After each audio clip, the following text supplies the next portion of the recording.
در مکتب‌های ولایت سوخت برای گذراندن این درس صنفخانه‌های فنی تشکیل کرده شده با عیانیت‌ها تامین می‌باشند. عبدالمنان عبدالرازقوف آموزگار فنی سرود و موسیقی است. او ختم کرده کالجی به نام صادرخان حافظ می‌باشد. در مؤسسه تحصیلات میانه عمومی رقم 22 در شهر خوجند 33 سال این جانب از فن آمادگی ابتدایی حربی نیز به خوانندگان درس می‌دهد. پرابلم همین است که تجهیزات تعلیمی سلاح اتوماتیک کلاشنیکوف وجود ندارد. پیشترها در سالهای شوروی وقتی که ما هم می‌خواندیم از نمودهای هر یک سلاح پنوماتیکی اتوماتیک کلاشنیکوف در مکتب‌ها رقای تعلیمی وجود داشتند که همه روزه بچه‌ها با آنها مشق می‌کردند. از سببی که حاضر آن نیست ما وقتای خولگی یافته به ترجمه داستان برده یاد می‌کنیم. در گیمنازیای رقم 24 باشد به 7 گروهی صنف‌های 10 و 11 در دوام هفته 7 ساعت درس آمادگی ابتدایی حربی دایر می‌گردد. آموزگار این فن ظفر عبداللهیف نیز از 2 فن درس می‌دهد. در سالهای اولی آموزگاری از فن زبان روسی به خوانندگان تعلیم می‌داد. طول 10 سال می‌شود که از فن آمادگی ابتدایی حربی نیز به محصلین مکتب سبق می‌آموزاند. در گیمنازیای رقم 24 از لوازمات‌های ضروری برای درس‌های عملی تنها 100 عدد نقاب برای از زهرالودشوی امین نگاه داشتن باقی مانده است و خلاص.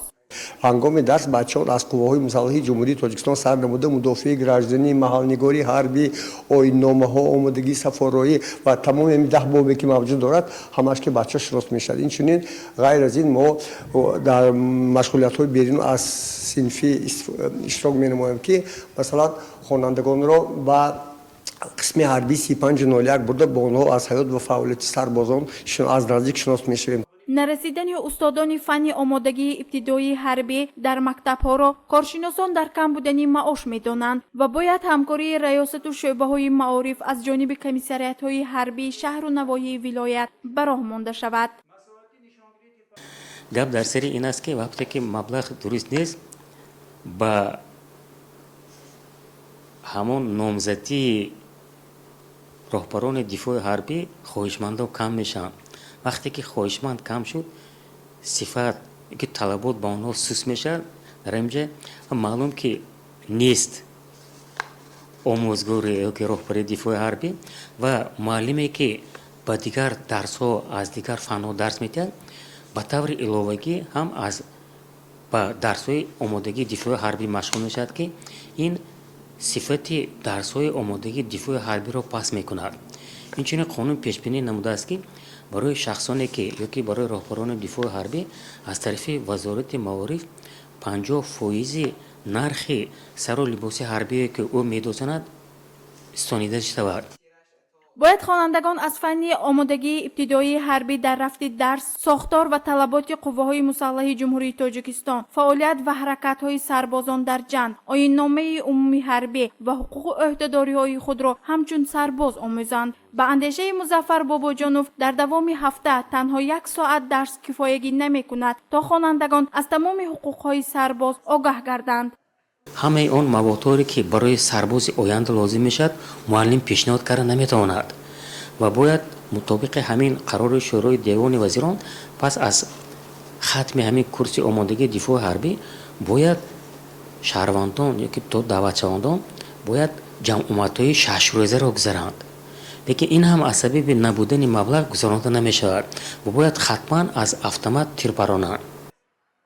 نوابسته از آن که بعضی کمبودی‌ها در جریان درس به مشاهده می‌رسد، جوانان به این فن میل و رغبت و خواهش در صف قوه‌های مسلح جمهوری تاجیکستان خدمت نمودن را دارند. در نوبت خود مسئولین ساحه معارف را می‌باید کاربری را در این سمت جان‌ناک کرده برای با تجهیزات و لوازمات درسی تامین نمودن و زیاد کردن درس‌های آمادگی ابتدایی حربی چاره‌های ضروری را اندیشند.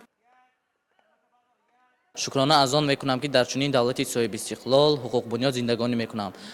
روز از روز از پیام های пешои миллат асосгузори сулҳу ваҳдат муҳтарами эмомалӣ раҳмон ба хулосае омадам ки мо ҳамчун ҷавонони ҳамчун ояндаи ҷумҳурии тоҷикистон ҳамчун ояндаи давлат мебошем ва ман ҳаматарафа саҳми худро барои ин давлат мегузорам. бале мо дар фанни омодагии дифои ҳарбӣ ва пурра бо қисмҳои калашников бо автоматҳо ва шинос шуда ва бо як муддати муайян муаллим ба мо автомати калашниковро оварда аз қисмҳои он бархурдор намуда ҳамаи онҳоро мо аз худ менамоем. дар барномаҳои минбаъда гурӯҳи эҷодии мо ин мавзӯъро пайгирӣ намуда оиди вазъ ва сатҳи баргузории дарси омодагии ибтидоии ҳарбӣ дар дигар шаҳру навоҳии вилоят маълумоти бештарро пешниҳод хоҳем кард. гузориши Фараҳноз Набиева ва Шӯҳрат Ҳомидов барои барномаи иттилоотии Навид.